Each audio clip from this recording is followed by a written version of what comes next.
향교는 조선시대 중고등학교라고 할 수가 있습니다. 그 당시에 학문이었던 유교 학문을 배우고 훌륭한 선배들과 유헌들의 제사를 지내던 곳이었는데요. 부여향교는 조선시대 전기에 세워져 충청남도 기념물 125호로 지정되어 있습니다. 조선의 역사와 예를 담은 부여향교에서 다양한 체험을 해보겠습니다. 향교에 대해 좀 더 자세하게 알고 싶거든요, 선생님. 부여향교는 중종 30년 처음 세워졌다고 합니다. 명륜당의 그 글씨 자체로 보면 네. 인륜 도덕을 밝히는 집이라는 뜻이에요. 옛날 유생들이 이 명륜당에 와서 스승님한테 공부를 했던 지방 국립교육기관입니다. 대성전 건물에 대해서도 설명 부탁드립니다. 공자님의 의패가 제일 중앙에 모셔 있어요. 또 사성과 오현들이 여기에 의패가 다 모셔 있어요. 요 안에 27의를 모시고 봄, 가을에 석전제를 올립니다. 그만큼 최고 핵심이 이 대성전이에요. 이것이 동쪽에 있기 때문에 동제라고 합니다. 제사 지내러 온 제관들이 수십 명들이 여기에서 제복도 갈아입고 네. 식사도 하고 그러한 데가 이 제관실이에요. 저기 아까 동제를 설명을 해주셨는데 그럼 여기는 서재인가요? 예, 서재입니다. 네. 과거 시험을 보기 위해서 명륜당에서 공부하던 학생들이 네. 자고 먹고 하는 기숙사나 마찬가지예요. 네. 수선제라는 건물입니다. 상이라든지 그릇이라든지 목기라든지 모든 것을 보관했던 장소가 수선제예요. 사실 유학이라고 하면 제가 어떻게 공부를 하는지 굉장히 궁금했었거든요. 그럼 유생들은 어떻게 수학을 했던 건가요? 일정한 분량을 가르치고 네. 각자 복습을 열심히 하게 시키고 그 이튿날 다시 나오면은 네. 그놈을 강을 해보라고 해요. 만약 못 외우면은 더 진도 나가도 않고 네. 대단히 훈육을 강하게 했어요. 소학이면 소학을 딸딸 외우면 책시세라고 해서 집에서 음식을 해갖고 와서 대접도 하고 여러 생도들과 같이 나눠 먹는 것을 책시세라고 합니다. 인의예지, 어질고 의롭고 예절 바르고 지혜롭고 여기다가 신 하나서 인의예지 신하면은 유교의 도리가 끝나는 거예요. 부여 초등학교 다녔는데 참여를 하게 했어요. 그러면 우리 어린 사람들이 뭘 알합니까? 전부 한문으로 네. 홀기를 읽어요. 홀기라는 건 진행 절자예요. 그때 절을 하면 배 합니다. 네. 일어나려면 흥 그래요. 그래서 우리는 그 얘기를 모르고 학교에 돌아가서 네. 오늘 향기 와서 배웅 배우고 왔어. 그랬던 생각이 엊그제 같아요. 오늘 이렇게 향교에 대해서 자세하게 설명을 해주셨는데 선생님 귀한 시간 내주셔서 정말 감사합니다. 네. 이번엔 우리의 예절을 직접 배워보는 시간을 가져볼 건데요. 부여 전통문화연구회에서 이한숙 선생님을 모셨습니다.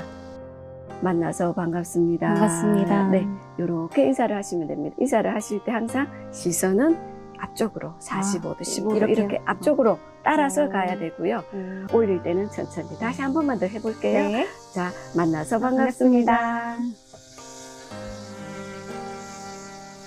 네, 이렇게 하시면은 아주 정중한 인사가 되겠습니다.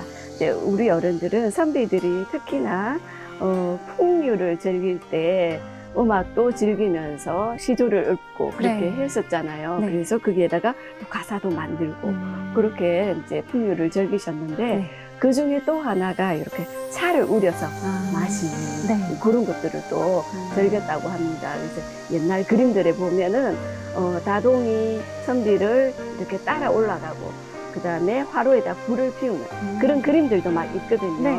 그런 걸로 우리 조상들은 차를 즐겨하셨구나 이런 것들을 알 수가 있겠습니다. 차를 한번 네. 우려보도록 하겠습니다. 네. 그러니까 다리는 편안하게 하시고요. 네. 원래 정석은 네. 무릎을 꿇고 하는 거지만 네. 오늘은 편안한 자세로 차를 우리도록 하겠습니다. 네. 먼저 여기에 다근 있죠? 네. 다근을 살짝 손에 들고요. 네. 오른손에서 왼손으로 옮겨 잡으시고 수주를 잡아서 내 앞으로 와서요. 이렇게 뚜껑을 살짝 눌러줍니다. 그래서 뜨거운 기운이 와도 손이 다치지 않도록. 그리고 수구의 중앙에다가 물을 살짝 부어줍니다. 반 안 되게 네네 하고 다시 제자리로 돌아갑니다. 자, 왔던 길을 그대로 따라가서 제자리로 돌아가는 것은 네. 우리가 상하의 질서를 이 안에서 배운다고 생각을 하시면 되겠습니다. 그리고 다관에다가 물을 부어줍니다. 자, 물소리를 쫄쫄 차를 우릴 물을 준비하도록 하겠습니다. 네. 와서 동일한 방법으로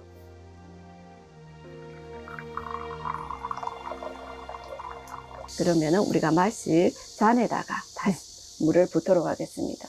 두 손으로 얌전히 와서 감싸듯이 잡고 나의 앞으로 와서 손잡이 쪽을 내 앞으로 돌립니다. 그리고 네. 이게 정성스럽게 차가 잘 우러나도록 네. 이렇게 마음을 가다듬는 의미에서 이렇게 잡고요. 그리고 물을 찻잔에다가 부어줍니다.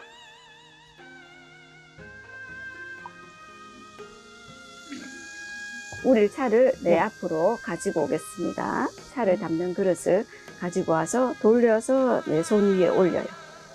그리고 뚜껑을 열고요. 이제 차통을 들어서 돌려가면서 이렇게 부으시면 돼요.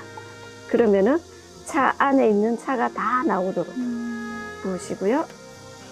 차를 붓게 됩니다. 네, 다 부으시면 돼요. 찬물을 붓도록 하겠습니다. 자, 소리가 살짝 나게 맑은 소리를 들으면서 이렇게 해서 차가 네. 안에서 우려지게 됩니다. 자, 여기 찻잔을 집을 때는 이렇게 입술이 닿기 때문에 밑쪽으로 잡아서 내 앞으로 와서 이렇게 버리는 거라서 살짝 가리고 그대로 가서 소리가 나지 않도록 이런 방법을 계속 연결해서 할게요. 차는 3번에 나누어서 따르도록 할 거예요. 자, 내장부터 10%.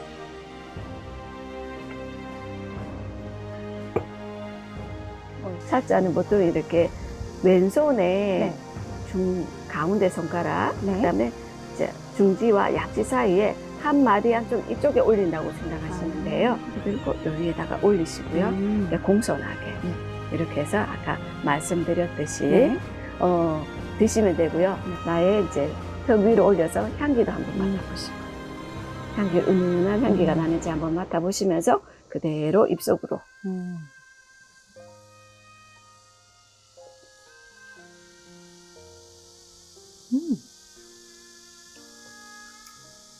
지리산 향기가 나네요. 네. 지리산 향기가 확 느껴지는데. 차 속에는 이제 우리 복식도 있고, 차 닭이도 있고, 그리고 음악도 있고, 꽃도 있어요. 근데 네. 지금 꽃을 제가 준비를 안 했지만, 안에 찻잔 속에 꽃이 피어 있을 거예요. 네. 그래서 그 꽃도 한번 보시고, 그리고 이제 이 그릇의 온기도 한번 느껴보시고, 이렇게 그것마저도 다 차를 즐기는 방법들이에요. 그렇게 하시고 난 다음에 이렇게 내려놓으시면 됩니다. 그렇게 하고는 이제 같이 이야기를 나누는 차를 즐기는 분들끼리 이제 덕담을 서로 주고받고 이렇게 나누게 됩니다. 이렇게 하면서 차를 우려 마시는 거에 기본적인 예절을 배웠다고 보시면 되겠습니다. 아유, 감사합니다. 오늘 저희랑 함께 해주셔서 너무너무 감사합니다. 감사합니다. 네, 선생님. 수고하셨습니다. 네.